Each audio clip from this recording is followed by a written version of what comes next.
Hey everyone, just going to walk through the process for the dimensional logo. A few steps, and again, it's pretty quick, which is nice. Essentially, we want to take the logo treatment that you're working with and essentially make it three-dimensional. And again, you might have some other possibilities that work better for your 3D objects. As long as you're equal with what the deliverables are for the assignment, just let me know, and we can work with whatever makes the most sense for your particular exhibit, event, etc. Okay. But either way, I just want to walk you through the steps here. So this is the sort of mock-up logo that we've been using for some of the examples, the demonstrations. And you can see it's just a very flat vector shape, very basic in Illustrator. I have it grouped here.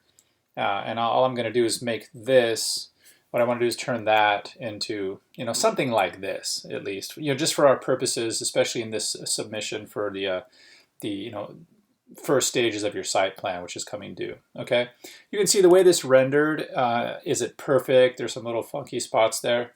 Well, I'm not too concerned about that at all. And again, the way this looks in terms of the finish or the materials will also vary based on whatever it is you want to pick and whatever makes the most sense for your dimensional component. So I'm actually going to close out of that, because one thing I'll say is that when you go through this process of, especially when you get into dimension, as few items as you can have running, the better. I notice a lot of times people have, the internet happening, and their browser's open with like a million tabs, Um, or you have a lot of programs open. I would say that you want to be pretty lean when you're running the dimensional software, the Adobe Dimension in particular. It just takes a lot of processing, and it can be a long, so it can take a long time depending on the level at which you want to render things. So if you can keep things lean, here I have Illustrator, Photoshop, and then I have Firefox, which I could close out, but I don't want to log out of Canvas. But it's only like one tab open or whatever. So anyway, so what I'm going to do is I have my vector items here, and they're grouped, and all I'm going to do is I'm going to copy these, Command C, Control C if you're on the PC, and I'm going to go to Photoshop. And I'm going to create a new element here, and I'm just going to go ahead and make. I set up this little custom 5x3 at 150 PPI, and then RGB. So you want to make sure it's in RGB color. That is an important thing. Background, just basic here, and then that you can vary the size. I'd say 150 is probably fine for your purposes. 300 would be standard if you're going into, especially in a print context. But for our purposes here, to keep file size manageable and process times, manageable, 150 is fine. When you're going to eventually take this and export it anyway. So I have my little block of space here. I'm just going to paste my. You can paste it as smart object or pixels. I'm going to put it in as pixels. The only thing is sometimes you'll see with pixels, the frame. It's actually looking pretty good right now. But I notice sometimes some spots get a little flat, or they're not perfect. So that's just something to think about. So all I've done is I've placed my object into this Photoshop file, and it doesn't really matter how it's sized in here right now. But what I do want to do is make sure that I have that layer selected that it's on, and I'm just going to simply go to 3D, and you can do it here in the palette too. But I'm just going to go from the menu here. So 3D.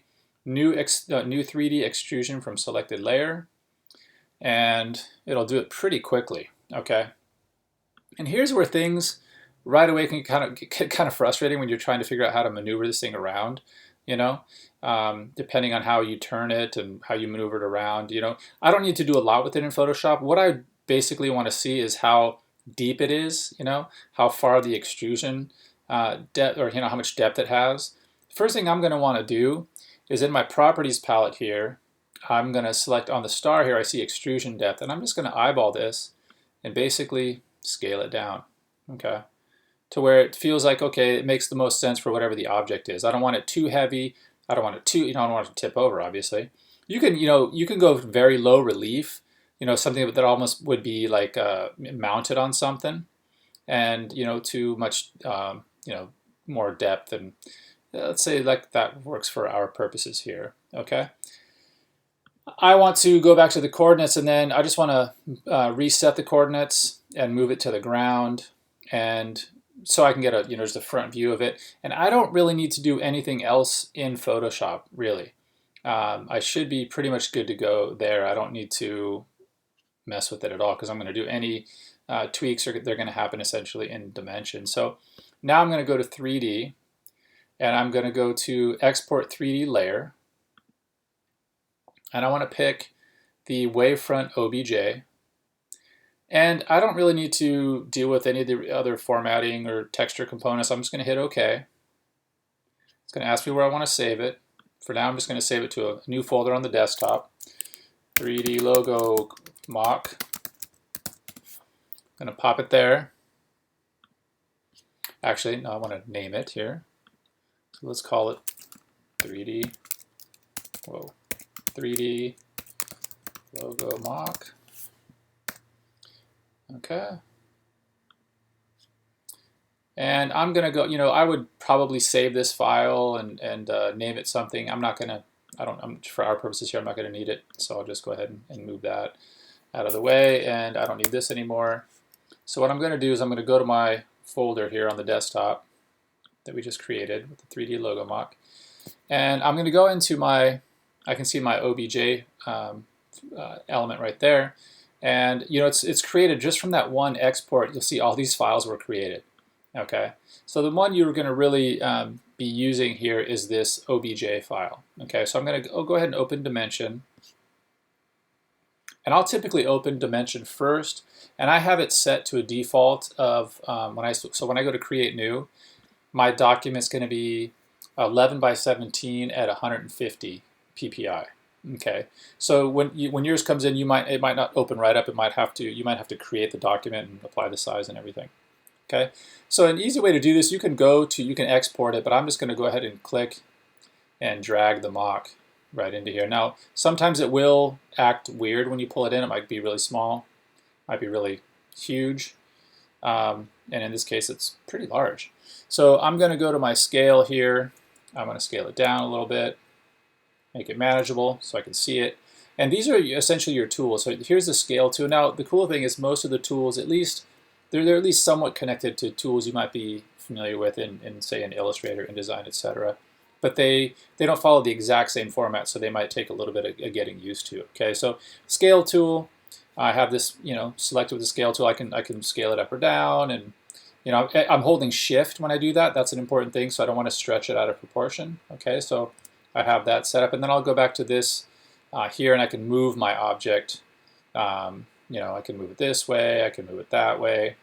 I can kind of click the whole thing and just move it around like this.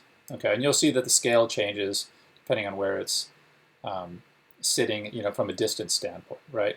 So it doesn't, for our purposes here, it doesn't really need to necessarily sit exactly on the grid. If you wanted to, you could, just by, maneuvering here if you want to be a little more precise.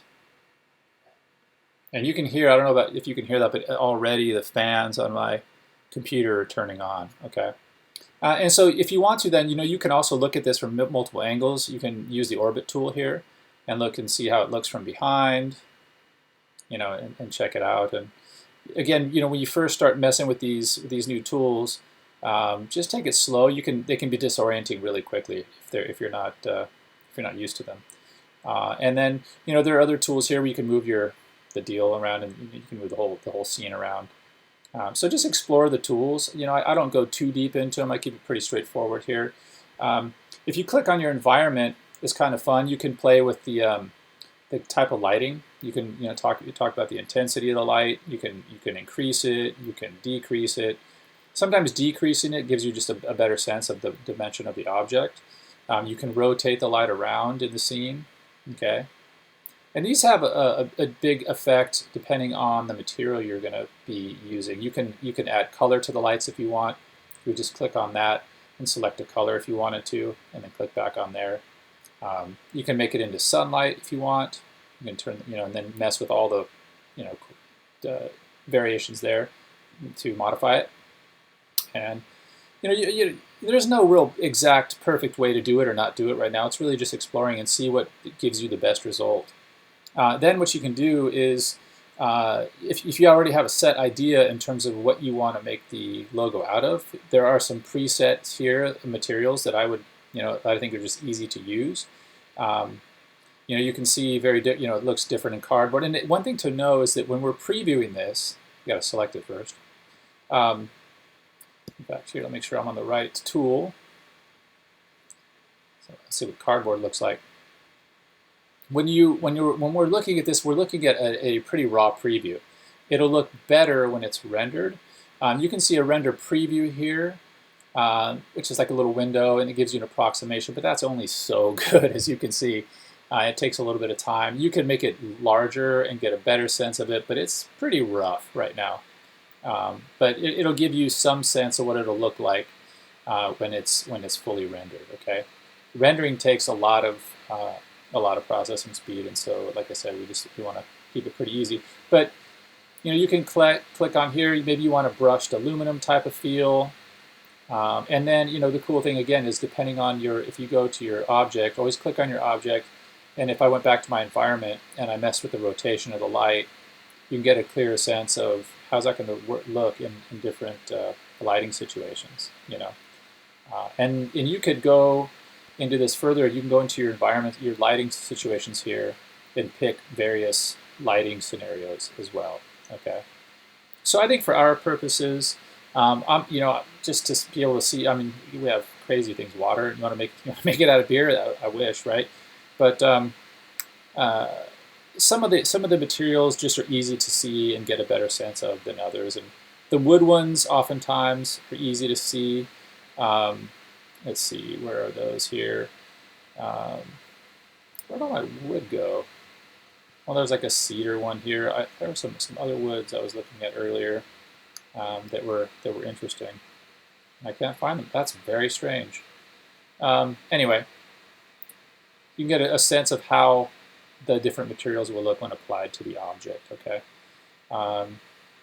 and then when you get it to a certain point that feels like something that makes sense for you, you can apply them and see.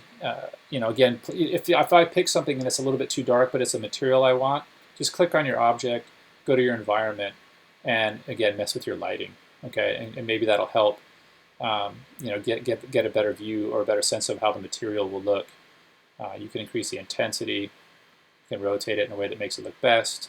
Okay, and you can see that lighting has, like we talked about, especially with dimensional objects and its connection to the materials you use, it can have a huge effect. Okay, so once you get that to where you like it and you're pretty set up, now you can bring in other elements, and it can be a little bit tricky. So if you select your object and you go to Object, Generate UVs, it allows you to select. I use my wand tool here. I can select panels now, so you can bring in like swatches of materials and place them in these different panels. Say you want a different, for some materials or some patterns, and you could pop patterns in here. Okay. So you're essentially bringing in like a vector element or a bitmap element and popping it in there. They can come in a little bit tricky, so you have to be aware of that. They can be a little bit finicky. So there are some little quirky things that happen in Dimension that are still can be somewhat frustrating, but it's a cool tool regardless. So essentially, if you get it, once you get it to where you want, all we need to do for our purposes here, I'm going to click off of that, is if I like this general setup here, okay, this is the material I want, and I'm pretty sure that this is, I've played with my lighting and I've gotten it to where it feels like it gives me the the feel I want. Then all I'm going to do at that point is I'm going to go to Render right here, okay. And I'm going to have it go to a PSD file. So essentially I have a Photoshop file. Okay, you're going to want to name it. Quality, you can see lower is fast, higher is slow. If you have the time and it's not a big object, go ahead and pick high. For our purposes, I hit medium, and then you're just going to hit render.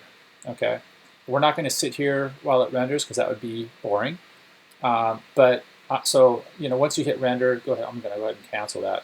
What I would essentially get would be the first object that I showed you. Okay, and then when you go into that here, in fact, let me define that that element.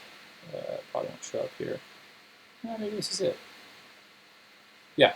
So once I have this set up, all I need to do is, I can this is a PSD file, so it's a layered Photoshop file. I can make it into a, I can flatten the file. I'm sorry, flatten the image.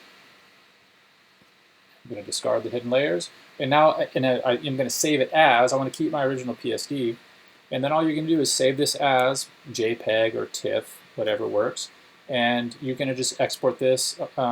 Or save it as, and you're going to import it into your InDesign file, however you're setting up your elevations. Okay, you'll eventually be able to take the object from Dimension and use that in an actual scene as well. So you can create a scene in Dimension and then place your OBJ file, the OBJ version of the logo, into a setting, and you can have a photo and make a whole environment with it. Okay, once you get your event setup, your exhibition setup in place. Okay, that's it. That's pretty straightforward. The angles, again, we didn't get into that. You can make the angle more straight on, more, you can view it from the side. You can alter it however it makes most sense for you. If you notice little imperfections like that, don't worry about it. It's really just getting a sense of what it's going to look like. It may not be absolutely perfect, but it's fine for our needs here. Okay, any questions, let me know, and I look forward to seeing your logos.